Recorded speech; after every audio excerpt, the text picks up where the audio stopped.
Good morning, class 6 students. Welcome back to your social studies classes, which is your SST classes. So, class 6, we are studying chapter number 19 in your subject, which is emerging empires. ठीक है, तो हम लोग chapter number 19 में क्या पढ़ रहे हैं बच्चों कि किस प्रकार से मेडिवल इंडिया में जो नए जो राजा आते हैं और कैसे नए नए शासक उभर करके आते हैं और वो भारत पर रूल करते हैं। तो इसी के अंतर्गत हम लोगों ने गुप्ता एम्पायर के बारे में पढ़ा था। ठीक है, अब आज हम लोगों को पढ़ना है कि गुप्ता एम्पायर का जब डिक्लाइन हो जाता है, जब वो खत्म हो जाता है गुप्ता एम्पायर, तो उसके बाद भारत में किस प्रकार से जो छोटे छोटे किंगडम्स थे वो उभर करके आते हैं। तो इसको पढ़ने के लिए सारे बच्चे आएंगे पेज नंबर 131।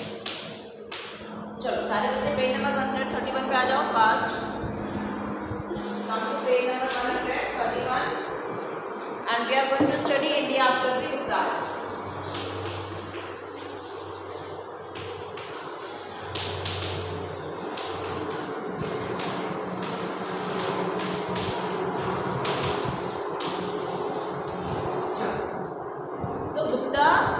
एम्पायर जब डिक्लाइन हो जाता है तो फिर क्या होता है भारत का, ये देखते हैं। देखिए, after the decline of the Gupta empire whole empire broke into smaller state, छोटे छोटे किंगडम्स में पूरी एम्पायर जो थी गुप्ता एम्पायर को ब्रेक हो जाती है और वो आपस में ही एक दूसरे से फाइट करने लगते हैं, लड़ाई करने लगते हैं।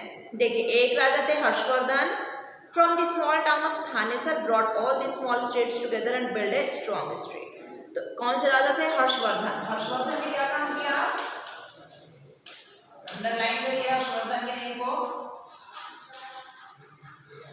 इन्होंने सारे स्टेट्स को वो साथ मिलाए और उनको असेंबल किया और एक एकजुटता के साथ उन्होंने सबको एक मिला करके एक स्ट्रॉन्ग स्टेट बनाया। चलिए हर्षवर्धन के बारे में देखेंगे क्या थे, कौन थे। Harshvardhan succeeded his brother Rajyavardhan and became the ruler of Thanesar in modern Haryana. तो देखिए, मॉडर्न हरियाणा, आज के हरियाणा में उस टाइम पे थानेसर जिला था, वहाँ के वो शासक बन गए। किसके बाद? अपने भाई राज्यवर्धन के बाद। तो राज्यवर्धन ने पहले राज कर चुके होंगे। Rajyavardhan was killed when he went to take revenge on Shashank the king of Gauda Bengal for killing his sister's husband. तो देखिए, जो राज्यवर्धन थे उनको मार दिया गया था। और कौन मारा था? शशांक, जो कि गौड़ का राजा था। तो राज्यवर्धन को शशांक गौड़ का राजा क्यों मारा था? क्योंकि वो उससे बदला लेने गए थे। क्योंकि शशांक ने क्या किया था? उनके बहन के पति को मारा था, मतलब उनके जमाई को। ठीक है, द रूलर ऑफ कन्नौज, जो कि रूलर थे कन्नौज के। Harsha united the kingdoms of Thanesar और कन्नौज। हर्ष ने क्या किया? थानेसर और कन्नौज के जो किंगडम था उसको यूनाइट किया और उसके जो भी उसका वो था किंगडम था उसका कैपिटल कन्नौज को बना दिया। Harshavardhan entered into an alliance with Bhaskar Varman king of Pragjyotisha Assam as both had a common enemy in the Gauda king. तो देखिए, हर्षवर्धन ने क्या किया? भास्कर वर्मन के साथ में दोस्ती कर ली और कहा कि हमारा एक कॉमन दुश्मन है जो कि है गौड़ किंग, उससे हमें शत्रुता निभानी है। उसके बाद क्या हुआ? हर्षवर्धन ने वल्लभी और गुजरात को वेस्ट में हराया, चालुकाज को डेक्कन में हराया, मगध और गौड़ को ईस्ट में हराया। ठीक है, he attempted to cross the Narmada river, और उन्होंने नर्मदा नदी को नर्मदा रिवर को क्रॉस करने की उन्होंने कोशिश की, लेकिन उनको but was defeated bye great Chalukya king Pulakeshin II। लेकिन चालुक्य का जो राजा था पुलकेशिन II, उसने उनको हरा दिया। चलो, Banabhatta was Harsha's court poet who wrote his biography called Harshacharita. तो देखिए, बाणाभट्टा जो थे वो हर्षवर्धन के राज दरबार के पोएट थे जिन्होंने हर्षचरित लिखा, जिसमें हर्षवर्धन के जीवन के बारे में बताया गया है। देखिए, लर्निंग एजुकेशन जो था हर्षवर्धन के दौरान बहुत ही प्रचलित था। नालंदा यूनिवर्सिटी में मोर देन 10,000 स्टूडेंट, 10,000 से ज़्यादा बच्चे वहाँ पे पढ़ाई कर रहे थे, छात्र। उनको स्पेशल ग्रांट दिया गया हर्ष के तरफ से। ठीक है, he also donated 100 villages to the university, और उन्होंने 100 गाँव को भी यूनिवर्सिटी को डोनेट कर दिया। तो उस दौरान हर्षवर्धन के राज्य में क्या हुआ? पढ़ाई को बहुत महत्वता दी गई। चलो, ह्यूएन में आ जाओ। Hiuen was a Chinese traveller. देखिए, अब हर्षवर्धन के दौरान कौन आएगा भारत में? ह्यूएन, वो भी कौन थे? एक चाइनीज ट्रैवलर थे। who spent about 1.4 years in India from 630 CE to 644 CE। ठीक है, तो लगभग 14 साल ह्वेनसांग जो थे वो अपना बिताते हैं भारत में हर्षवर्धन के राज्य के दौरान। He visited the court of Harsh several times। वो हर्ष के कोर्ट में बहुत बार आया करते थे। According to Hiuen Tsang, Harsha's army had, Hiuen Tsang के अनुसार जो हर्ष की आर्मी थी वो कैसी थी, 60,000 वॉर एलिफेंट्स थे उसमें, 60,000 हाथियाँ थी और लगभग 1 लाख कैवलरी था। तो ये हुआ आपका इंडिया प्रतिगुप्ता। उसके बाद जो हर्षवर्धन आए और उसके बाद हर्षवर्धन को हरा करके कैसे पुलकेशिन II आएगा चालुक्य के, तो ये हम लोग देखेंगे। चलो आ जाओ, द डेक्कन रूलर्स आ जाओ। साउथ का क्या हाल था ये देखो, सदर्न इंडिया का क्या हाल था, डेक्कन रूलर्स वहां पे कैसे आते हैं। While Harsh ruled in the north India, north India में हर्ष रूल कर रहे थे, लेकिन पल्लवास और चालुक्यास थे ये पावरफुल डायनेस्टीज उभर करके आए साउथ इंडिया में। अब देखिए पल्लवास कौन थे, पल्लवास वर powerful between the 340 to 550 CE।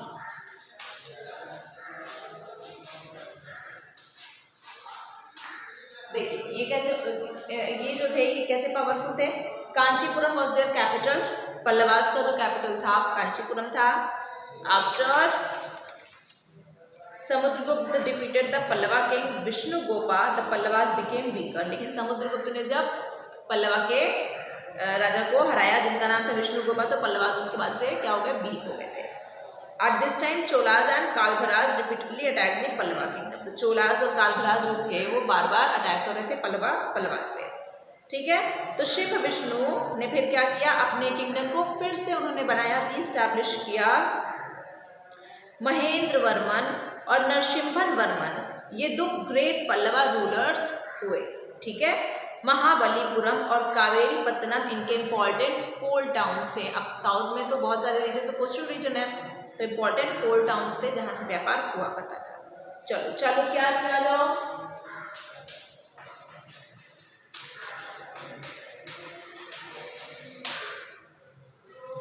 Chalukyas क्या है, area around Raichur Doab between Krishna और तुंगभद्रा रिवर की जमीन पर कौन राज कर रहा था, चालुक्यास। ठीक है, कैपिटल उनका क्या था, बतापी, या फिर उसको हम लोग बदामी के नाम से भी जानते हैं। पुलकेशिन I जो था वो फर्स्ट इंडिपेंडेंट रूलर था बदामी का। ठीक है, Pulakeshin I। Kirtivarman I Pulakeshin I के बाद आया, और उसके बाद कौन आता है, कीर्तिवर्मन I के बाद पुलकेशिन II। चलो, Pulakeshin's court poet Ravi Kirti's inscription which is a प्रशस्ति describes how he defeated the great ruler of Pallavas. तो पुलकेशिन्स के जो कोर्ट के पोएट थे रवि कीर्ति, उनके इंस्क्रिप्शन में उन्होंने ये बताया है कि किस प्रकार से पल्लवास के ग्रेट रूलर को पुलकेशिन ने हराया and made him take refuge inside his capital city Kanchipuram, और किस प्रकार से उन्होंने अपने कैपिटल सिटी में उनसे बदला लिया है। चलो पुलकेशिन II के बारे में जानो थोड़ा सा।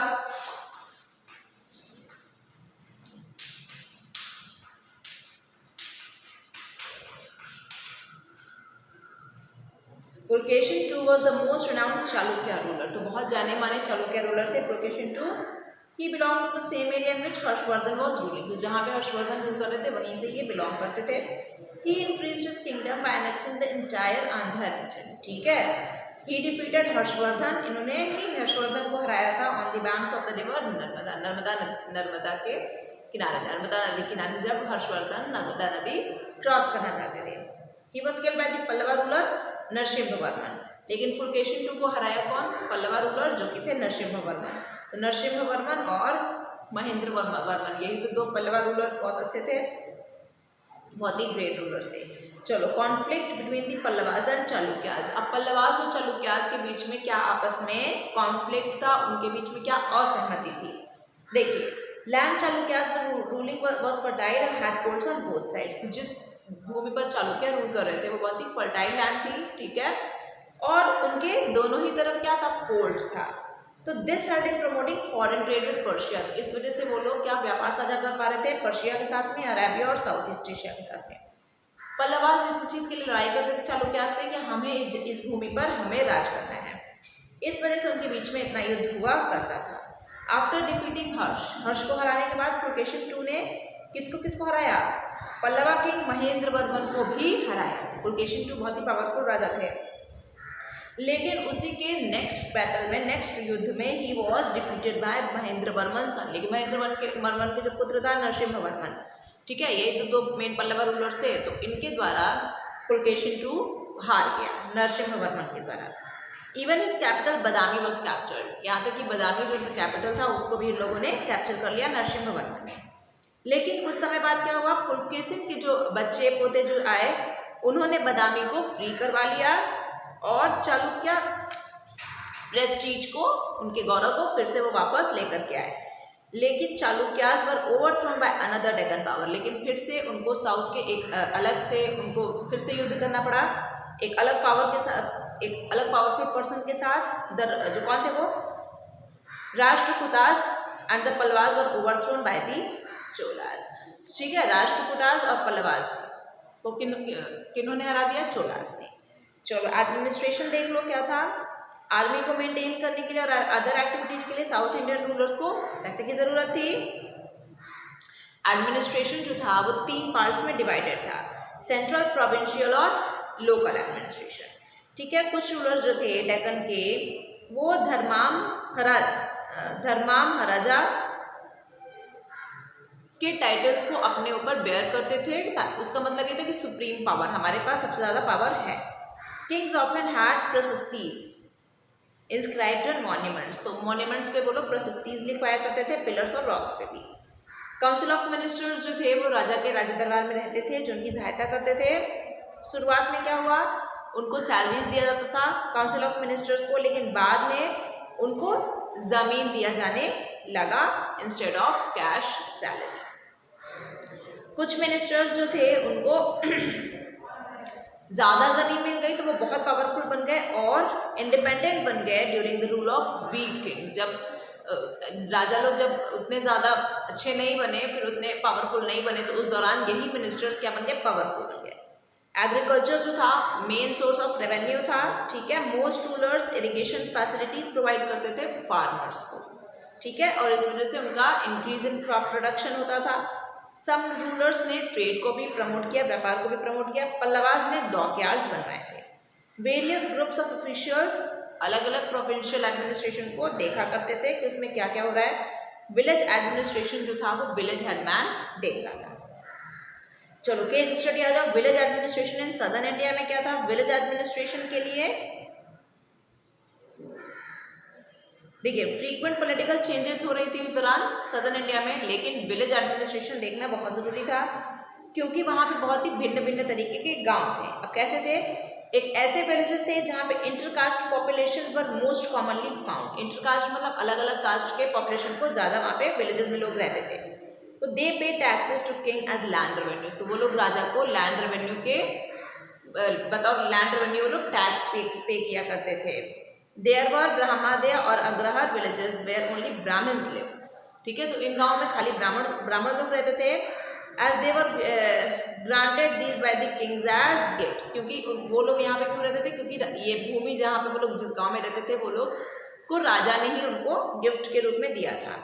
दे वर एग्जेम्प्टेड, अब उनको टैक्स नहीं देना होता था, इसलिए वो लोग क्या थे, वेल्दी और रिचेस्ट पीपल थे, वो लोग अमीर थे। अब जब पैसा नहीं देंगे राजा को तो सारा पैसा अपने पास रखेंगे तो अमीर हो जाएंगे। तो अलग अलग तरीके के किस प्रकार के गांव हैं आप लोग देख सकते हो। देखो अब देवदना कौन से गांव थे, which were granted to temples, जहाँ पे मंदिर बहुत ज़्यादा था। Tax went to the temple authorities, तो वहाँ पे जो भी टैक्स आता था वो टेम्पल अथॉरिटीज़ के पास चला जाता था ताकि जो मंदिर है उनका कार्य चलता रहे। फर्स्ट 2 टाइप ऑफ विलेजेस जो थे वो सबसे ज़्यादा पाए जाते थे पल्लवा पीरियड के दौरान, लेकिन चोलास और चोलास के अंडर में देवदनास विलेजेस बहुत ही ज़्यादा पॉपुलर थे जहाँ पे मंदिर ज़्यादा हुआ करता था। चलो 3 टाइप्स ऑफ जनरल असेंबलीज कौन कौन से थे सदर्न इंडिया में उस दौरान। द ऊर was assembly of tax paying residents, तो ऊर जो था वो असेंबली बनवाया जाता था, वो टैक्स पेइंग रेसिडेंट्स जो लोग टैक्स पे करते हैं उनके लिए था, जो कि वो लोग ऑर्डिनरी विलेजेस से वो लोग बिलोंग करते थे। ओल्डर मेंबर्स जो थे विलेज के वो बहुत ही इंपॉर्टेंट रोल प्ले करते थे, कोई भी अगर एग्जीक्यूटिव बॉडी बनवानी होती थी तो। ठीक है, सभा was found in Brahmadev villages. अब ब्रह्मदेव विलेजेस कौन से थे, जहाँ पे ब्राह्मण लोग रहते तो वहाँ पे सभा मिलते हैं हमें। दे वर कॉम्प्लेक्स बॉडीज, बहुत ही जटिल बॉडीज थी, which were function through the committees called the variyams, जो कि काम करती थी एक कमिटीज के द्वारा, जिनको हम लोग वरियाम्स के नाम से जानते हैं। नागरम कौन से थे? ट्रेडर्स थे जो वहाँ पे रहते थे। असेंबलीज के अलग अलग क्या क्या काम था? Assemblies collected the assessed land revenue, assemblies जो थे वो लैंड रेवेन्यू कलेक्ट करते थे फॉर द स्टेट, स्टेट के लिए या फिर मंदिरों के लिए। दे लेवाइड एडिशनल टैक्स, वो और भी टैक्स लेवाई कर देते थे, लगा देते थे कुछ पर्टिकुलर पर्पस के लिए, like construction of water tank और भी चीज़ों के लिए। डिस्प्यूट जो होता था इरिगेशन पे, इरिगेशन राइट्स और टेन्योर्स वर सेटल बाय देम, अगर कोई भी उस टाइम पे डिस्प्यूट होता था, ठीक है, आनाकानी होती थी इरिगेशन के मैटर को लेकर के, तो उसको भी ये लोग सेटल करते थे। ये लोग रिकॉर्ड भी बनाया करते थे चैरिटीज़ के, जो लोग दान दिया करते थे उनके, और जो लोग टैक्स दिया करते थे उस चीज़ के। तो इस प्रकार से इनका एडमिनिस्ट्रेशन चलता था, ठीक है। तो इसी के साथ हम लोगों ने ये वाला चैप्टर भी ख़त्म कर लिया बच्चों।